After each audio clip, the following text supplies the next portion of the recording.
ভাই গোলা থেকে চলে আসছেন, নিজের পকেটের টাকা দিয়েই তো আসে সবাই। কারণ এখানে তো আসলে আমরা কোনো রাজনৈতিক স্বার্থ হাসিলের জন্য আসি না, সবাই দল মত নির্বিশেষে এক একজন এক এক দলের মানুষ, এক এক মতের মানুষ, কিন্তু আমরা এখানে সবাই একটাই পরিচয়, আমরা ভোলা।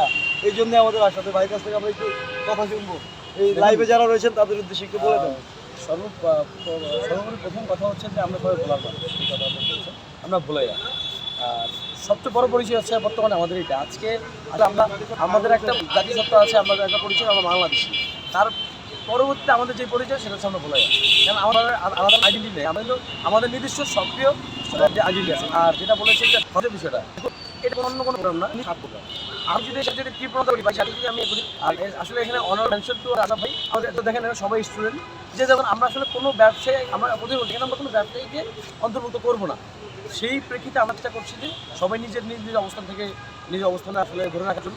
ইনশাল্লাহ আজকে আশা করছি যে বিকাল 3টায় যে শাহবাগের যেই, আমরা জানি শাহবাগটা এমনি অনেক ঐতিহাসিক স্থান, অনেক বড় বড় বিচার হয়েছে, অনেক বড় বড় আন্দোলন হয়েছে, অনেক কিছু হয়েছে এখান থেকে। ইনশাল্লাহ এই শাহবাগ থেকে আমরা আমাদের ভোলার যে গণমানুষের যে 5 দফা দাবি এবং গণমানুষের যেই আমাদের যে আশাকাঙ্ক্ষা, আমরা এখান দিয়ে নিয়ে যাবো।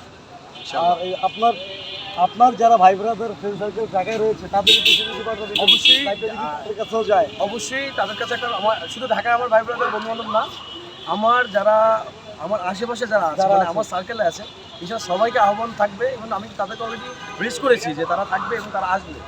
আশা রাখবো ইনশাআল্লাহ 3টায় এরা একটা মহাজাগরণ হবে এখানে শাহবাগ চত্বর। আমরা দেখবো যে শাহবাগ চত্বর কোনো রাস্তা খালি থাকবে না, ভোলার মানুষের ভোলারণ্য হয়ে যাবে, আমরা ভোলারণ্য হয়ে যাবে। ধন্যবাদ। ধন্যবাদ ধন্যবাদ ভাইকে। যারা লাইভে রয়েছেন আমাদের কোনো প্রশ্ন থাকলে করতে পারেন, আসলে প্রশ্নের উত্তর দিতে হবে।